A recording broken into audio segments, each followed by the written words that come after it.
Hey, Paul, how you doing? Good to have you back in the studio. Good to be here. Thanks, Eric. All right, let's get right into it. We were just talking about affordable housing, and you can't deny the fact that there's a shortage of affordable housing. Yeah. And so we can sit here and talk about that all day, but getting right to the solution side of it, what are some of those solutions? What are some of the short-term solutions to helping people get housed now? Yeah, so really difficult situation out there. It's only getting more and more exacerbated right now economically, right? Coming through the pandemic and now inflation. So we got a lot of people being pushed into this space right now that weren't there before.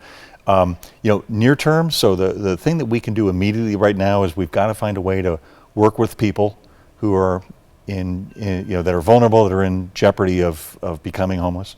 If they're experiencing homelessness, we need to be working with them that they are tapping into whatever existing resources are out there. And there are places they can go. They got to get on every list. Here's the practical stuff. Get on every list. Everyone. Yeah, not just one. There are a lot of lists out there. That's correct. So a good place to start might be socialserve.com as a good collective database, one of those existing databases. But we're Catholic Charities. We're building inventory.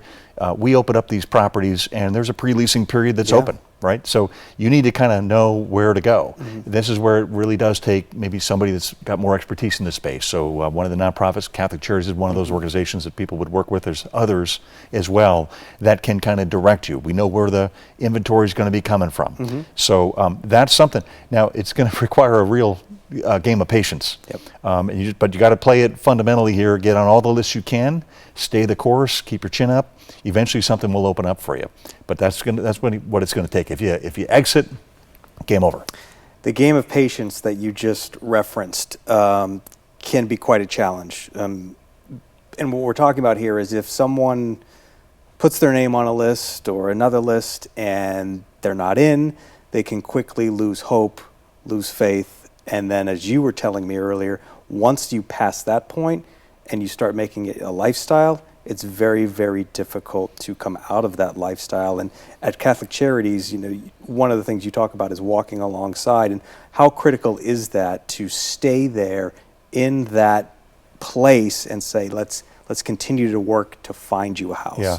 Well, you touched on it well. I mean, it would be very easy to get depressed right now as you look around. Sure. If you allow yourself to get in that, you got to take care of yourself as a provider, as a supporter, as somebody that's really vested in this space.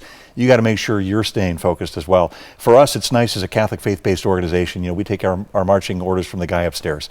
And so we've got that great quote from Jesus who says, "The poor you will always have with you." We don't look at that as something that's, oh, how depressing. We look at that as a sign of like, hey, there's always going to be an invitation for you and for me to go outside of ourselves and connect with others.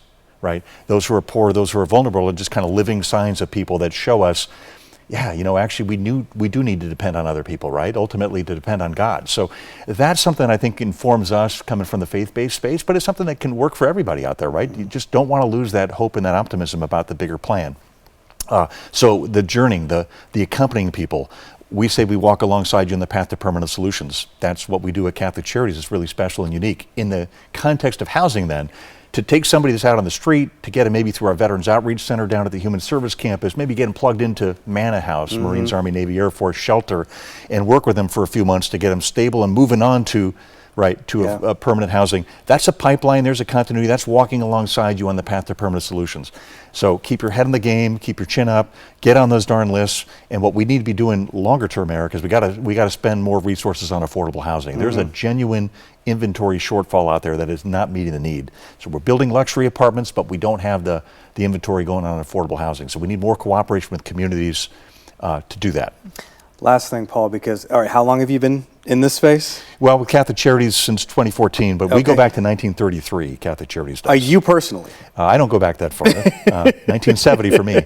But no, I've been in this space really working in the nonprofit sector since 1997. Okay, so a lot of community leaders who watch the McQuaid Mission, who are involved in this effort.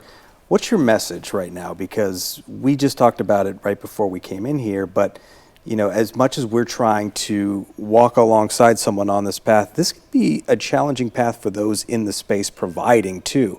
And it can be very defeating, very depressing at times. And to push forward and keep pushing forward, what's your message to other community leaders who are in similar roles as yours that are all on this effort together? Okay, well, here's the bad news. The bad news is that tough journey that we've all been on and we're all out of breath, we just made it to base camp. Yeah. Right? Yeah. Mount Everest is that way. Yeah. So we have a big, big climb ahead of us. I think realistically speaking, what we need to be doing, it can't just be the talk, but the genuine collaboration of getting us together in the space. There are so many of us that have expertise and have a niche, right, that we fulfill. And in Catholic Charities land, it looks different in different communities. There's places where we're out there doing actually active outreach to folks experiencing homelessness. There's other places where we have transitional shelters or a lot of affordable housing that we're doing, almost 800 units right now. So some good things happening, but we're not the only player. We're one player in that space. Who are the other players? And I think we need to be having realistic conversations together, because reality is, as I was mentioning, how do you get on those lists? How do you know what's coming up next? Where's the inventory popping up? I got to be able to direct people in there if I'm serving them in my nonprofit or in my community. So we need to have those conversations where we know what's going on in each other's spaces. And I think that's something that the cities, our counties and our communities of faith and the civic community can do together. Right? I mean, it's going to have to take an all-in effort. There's no easy solution on homelessness. There's societal factors. You've got contributing things like substance abuse and mental health issues and disabilities. You got all that going on. You got the disintegration of families going on. There's a lot going on here that we can't just solve it. Certainly can't solve it as one organization. Yeah, as we always talk, there is no easy button for this. So, Paul, thank you so much. Appreciate the partnership. Love what you guys are doing over there at Catholic Charities. Thanks for stopping by. Thanks, Eric. Good to be with you all. Yep.